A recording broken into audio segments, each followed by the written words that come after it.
என் அன்பு குழந்தையே, சோகமும் தோல்வியும் இங்கு யாருக்கும் சொந்தமானது கிடையாது. அதை பிடித்துக் கொள்வதும் பிடுங்கி தூரமாக போடுவதும் அவரவர் மன துணிவில் தான் இருக்கின்றது.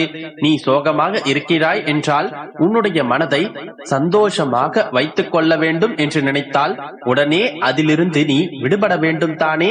அதை விட்டுவிட்டு நான் கவலையில் இருக்கின்றேன், எனக்கு நிறைய பிரச்சனைகள் இருக்கின்றது, நான் சோகமாக இருக்கின்றேன் என்று மீண்டும் மீண்டும் அதையே மனதிற்குள் நினைத்துக் கொண்டிருந்தால் சோகம் எப்படி உன்னை விட்டு விலகும்? அதே போலத்தான் தோல்வி என்பதும். வாழ்க்கை என்றாலே மனிதர்களுக்கு இன்பமும் துன்பமும் வெற்றியும் தோல்வியும் கலந்துதான் இருக்கும். ஆனால் நான் தோல்வி அடைந்து விட்டேன், தோற்று போய் விட்டேனே, இந்த விஷயம் எனக்கு நடக்கவில்லையே, நான் நினைத்தது கிடைக்கவில்லையே என்று நினைத்துக் கொண்டே இருந்தால் அது உன்னிடமே நிரந்தரமாக அல்லவா தங்கிவிடும். அதற்கு பதிலாக அந்த தோல்வியை துரத்தி அடித்து வெற்றியை பெற வேண்டும் என்று நீ நினைத்தால் அடுத்தது என்ன செய்ய வேண்டும், அடுத்த எந்த விஷயத்தில் இறங்க வேண்டும் என்று யோசித்து அதற்கான முயற்சியை செய்தாக வேண்டும் அல்லவா?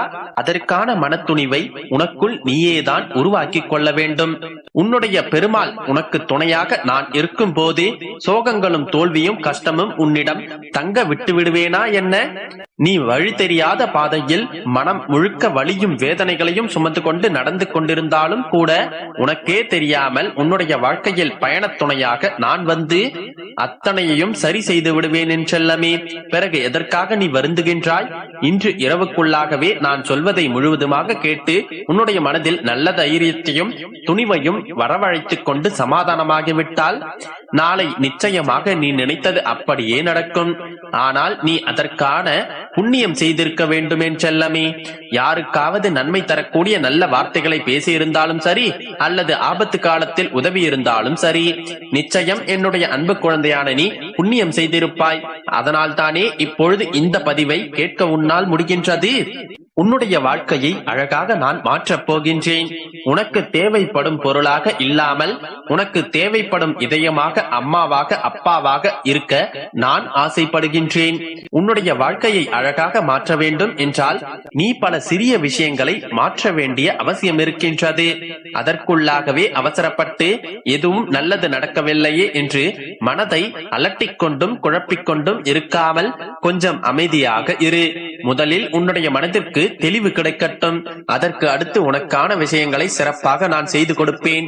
நேர்மையாக இரு என்றெல்லாமே. நிச்சயம் நீயும் உன்னுடைய உண்மையும் வெற்றி பெறத்தான் போகிறீர்கள். அந்த நல்ல நாள் விரைவில் வரப்போகின்றது. என்னதான் காலத்திற்கு பேசும் சக்தி இல்லை என்றாலும் காலம் எல்லாவற்றிற்கும் எல்லோருக்கும் பதில் சொல்லிக் கொண்டுதானே இருக்கின்றது. நன்மைகள் செய்தவர்களின் வாழ்க்கையில் நல்லது நடக்கத்தான் போகின்றது. அதை காலம்தான் அவர்களுக்கு காட்டும். அதே போல கெட்டது செய்தவர்கள், மற்றவர்களுக்கு தீமையும் துரோகமும் ஏமாற்றமும் செய்தவர்கள், அவர்கள் வாழ்க்கையிலும் அதே நிலையை உணரும்படியும் காலம் நிச்சயமாக வழி செய்யும். அந்த காலமும் நேரமும் ஆக உன்னுடைய பெருமாள் நான் இருந்து உனக்கான அனைத்தையுமே நான் கொண்டு வந்து சேர்ப்பேன். உனக்காக நீ முயற்சி செய்வதையும் அளவில்லாமல் உழைப்பதையும் ஒருபோதும் நிறுத்திவிடாதே என்றெல்லாமே. ஏனென்றால் உழைப்பு மட்டும்தான் உன்னுடைய மரியாதையை மற்றவர்களிடம் உயர்த்தி காட்டும். உழைப்பு மூலமாகவும் முயற்சியின் மூலமாகவும் தான் நீ நினைத்த மாதிரி உன்னுடைய வாழ்க்கையை மாற்றிக்கொள்ள முடியும். உனக்கு உதவுவதற்காக ஏதாவது ஒரு ரூபத்தில் உனக்காக நான் வருகின்றேன் என்றெல்லாமே. நீ கவலைப்படாதே. உன்னுடைய எல்லா முயற்சிகளும் நிச்சயம் வெற்றி பெறும். அதற்கு உனக்கு தேவையான அனைத்து உந்து சக்திகளையும் நான் உனக்கு தருவேன். நீ நம்பிக்கையை இழக்காமல் தைரியத்தோடும் துணிவோடும் செயல்பட்டால் வெற்றியை உன்வசமாக நான் மாற்றி காட்டுவேன். இப்பொழுது உன்னுடைய வாழ்க்கையில் இருக்கும் தடைகளையும் தடங்கல்களையும் தகர்த்தெறிந்து உனக்கான வெற்றி பாதையை நான் உருவாக்கப் போகின்றேன். உன்னை தவறாக பேசுபவர்களையும் புரியாமல் உன்னை பற்றி குறை சொல்பவர்களையும் நினைத்து கவலைப்படாதே. எல்லாம் அறிந்த நான் எல்லாவற்றையும் சரி செய்வேன். என்னுடைய அன்பு பிள்ளையே, காலம் நிச்சயம் உனக்கு சாதகமாக மாறப்போகின்றது. எதற்கு முகம்பாடி வருந்துகின்றாய்? எதற்கு கண்டதை நினைத்து கவலைப்படுகின்றாய்? உனக்காக நான் இருக்கின்றேன் அல்லவா? எல்லாவற்றையும் நிச்சயம் மாற்றி காட்டுவேன். இன்று இருக்கும் உன்னுடைய வாழ்க்கை நிலையை யாரும் நினைத்து கூட பார்க்க முடியாத அளவிற்கு மிக உயர்ந்த நிலைக்கு மாற்றி அமைப்பேன். உன்னுடைய வாழ்க்கையில் என்ன நடக்கும் என்பதை யாராலும் முடிவு செய்துவிட முடியாது. ஏன் நீயே கூட முடிவு செய்ய முடியாது என் செல்லமே. ஒரு நிமிடம் எனக்கு போதும் உன்னுடைய வாழ்க்கையை உயர்வானதாக மாற்றி அமைக்க. அதனால் நம்பிக்கையோடு முயற்சி செய், அனைத்திலும் நன்மையே நடக்கும். என் அன்பு குழந்தையே, நீ உன்னுடைய வாழ்க்கையில் சுபிக்ஷமாக வாழப்போகின்றாய் என்கின்ற செய்தியை சேர்க்கவே சந்தோஷமாக நான் வந்துள்ளேன். நீண்ட நேரமாக காத்து கொண்டிருக்கின்றேன். ஆனால் நீயோ மனதை போட்டு குழப்பிக் கொள்கின்றாய். என்னுடைய வாழ்க்கை இப்படியே போகின்றதே, என் விதி இப்படி ஆகிவிட்டதே, என் சந்தோஷத்தை என்னால் காணவே முடியாதா என்று புலம்பிக் கொண்டே இருக்கின்றாய்.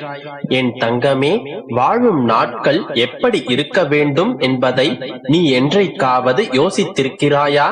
கடந்து போன காலங்களிலேயே காலங்களை கழித்துக் கொண்டிருக்கின்றாய். கடந்த காலத்தை நினைத்து கண்ணீர் விடுவதும் எதிர்காலத்தை எண்ணி கனவு காண்பதுமாகவே உன்னுடைய வாழ்க்கை போய்க் கொண்டிருக்கிறது. இந்த நிகழ்காலத்தை ஒரு நொடியேனும் வாழ்ந்து பார். அப்படி நீ ருசிக்க ஆரம்பித்தால் உன் வாழ்க்கையில் வெறுமையும் வெறுப்பும் நீ உணர்ந்திருக்க மாட்டாய். சற்று யோசித்துப் பார். வாழ்க்கையில் நீ நினைத்ததெல்லாம் கிடைத்து விட்டால் வாழ்க்கையில் சுவை எப்படி இருக்கும்? அதன் பின் உன் வாழ்க்கையில் எந்த சுவாரஸ்யமும் இருக்காது. எளிமையாக கிடைக்கும் எதுவும் உன்னுடைய வாழ்க்கையில் நிலைக்காது. எளிமையாக கிடைத்துவிட்டால் அதன் மதிப்பை உன்னால் உணரவும் முடியாது.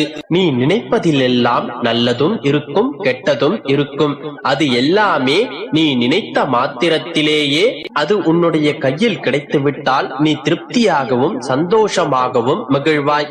ஆனால் அது உனக்கு பாதகமான விளைவுகளை கொடுக்கும் போது நீதானே அனுபவித்தாக வேண்டும். சற்று பொறுமையாக இருந்து கொண்டால் நீ என்னிடம் கேட்டவற்றில் ஏதாவது பாதகமாக இருந்தால் அதை உனக்கு சாதகமாக மாற்றி என்னுடைய பரிபூரணமான அருளுடனும் ஆசீர்வாதத்துடனும் உன்னிடமே சேர்ப்பேன். முதலில் என்னை மட்டும் ஏன் இப்படி படைத்திருக்கிறீர்கள் அப்பா?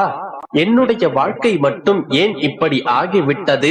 என்னால் மட்டும் எப்படி எதையுமே சாதிக்க முடியாமல் போய்விட்டதே என்று என்னிடம் முறையிடுவதை முதலில் நிறுத்து. உன்னிடத்தில் நிறைய திறமைகள் இருக்கின்றது.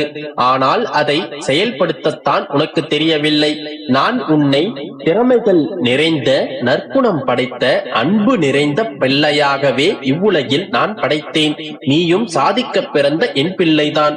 ஆனால் உன்னுடைய வாழ்க்கையில் கஷ்டம் என்கின்ற ஒன்றையே நீ நினைத்துக் கொண்டு அதில் தேங்கி நின்று முன்னேறாமல் அழுது கொண்டே இருந்தால் வாழ்க்கையில் நீ நின்று கொண்டேதானே இருப்பாய்.